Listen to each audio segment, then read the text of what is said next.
Hi, everybody. This is Perry Barnhill with the Fearless Provider. And I first want to give a big thanks to the American Acupuncture Council for bringing this show to you. This is very important. There are some new updates you have to be aware of in regards to HIPAA for 2026. Go to slideshow, please. Again, my name is Dr. Perry Barnhill. I am with the Fearless Provider. Myself and Dr. Julie McLaughlin want to bring this show to you regarding some of the new and very, very important changes that you need to be aware of for 2026.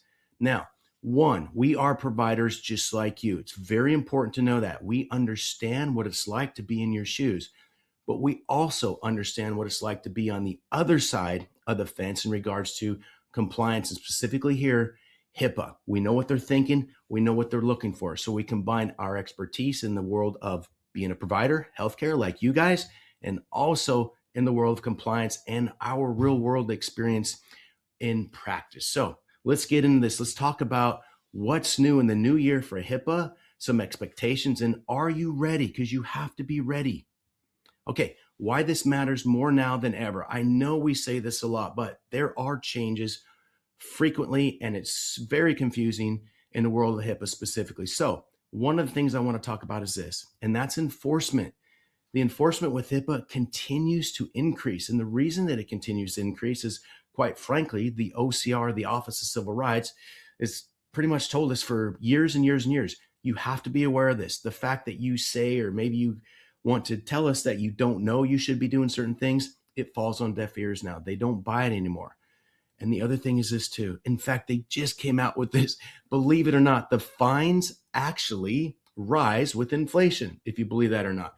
Each year, and I shouldn't say each year, but most years, the fines and the penalties go up, and they just announced that they just went up. So you don't want to be in the shoes, or you don't want to be at the receiving end of any kind of fines or any kind of penalties.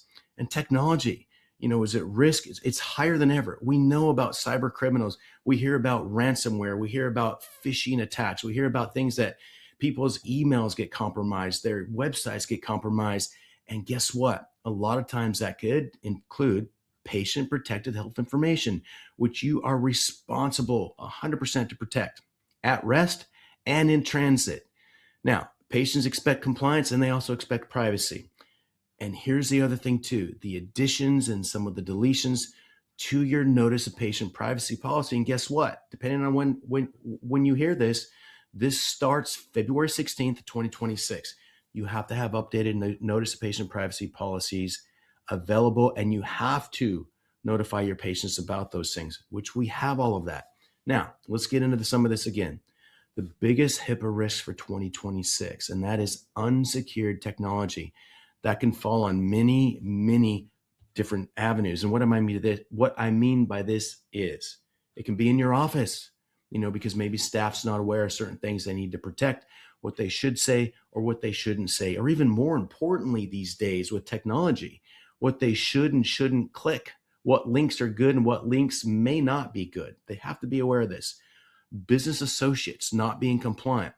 Did you know that if one of your business associates, and what I mean by business associates is anybody that you do business with that has access to protected health information that you have on your patients, they have to be just as HIPAA compliant as you do because they have that information. So you have to make sure all of your business associates, one, have a business associate agreement on file, and two, that they're aware of some of these new changes that are coming down the pipe.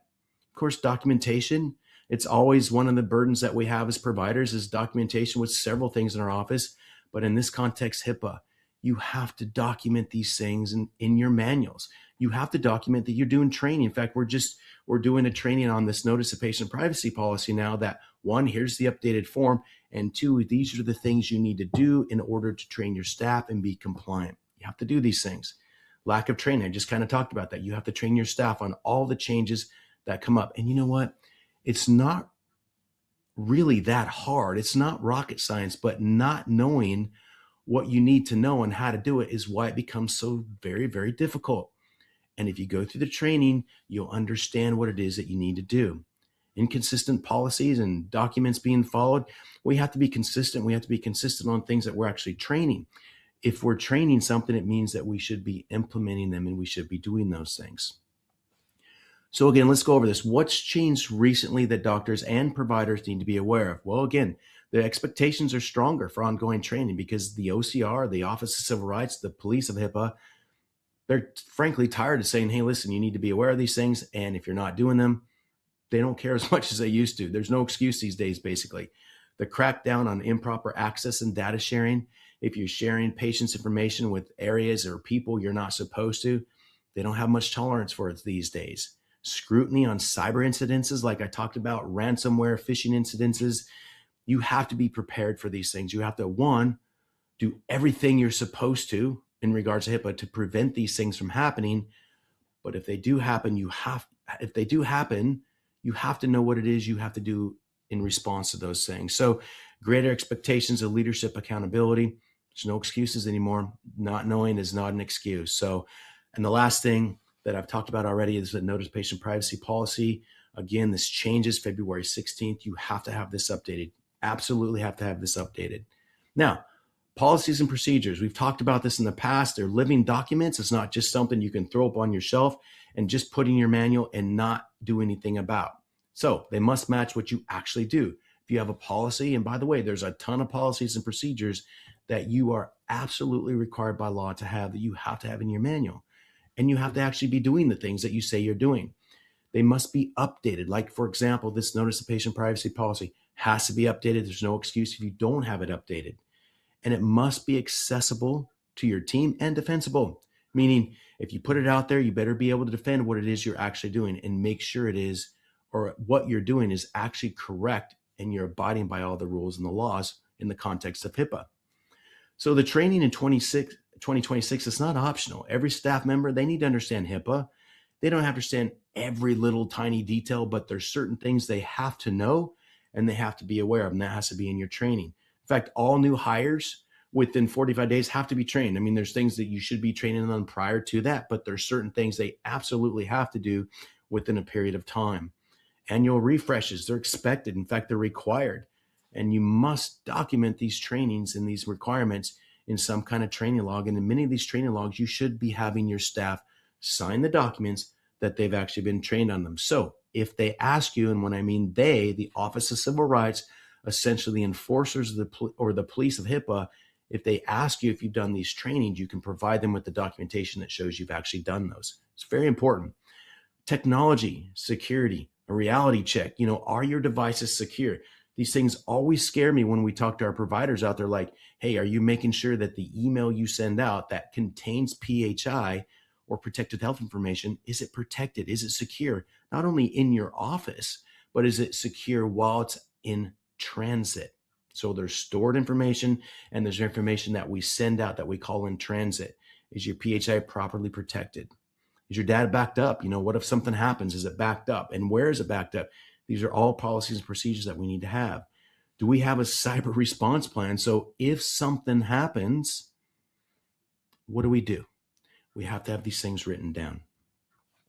What about our business associates that I talked about earlier? Again, who are they? Our business associates, again, are third-party vendors that handle our protected health information. I'll give you an example of one. A billing company, they are a business associate. So one, you have to have a business associate agreement on file. So the second bullet point here is you must have BAAs. And you got to confirm that they're actually compliant. It doesn't mean you just give it to them and never reach out to them. You got to double check with them, make sure, are you doing the things we're supposed to? We have an accountability to our patients to make sure we're doing the things properly with our business associates. So if they make a mistake and if they breach, guess what? We're still responsible. There's certain things we have to do if that happens, and it does happen. So simple New Year HIPAA plan. If nothing else, do these things. You have to at least update the current manuals you have.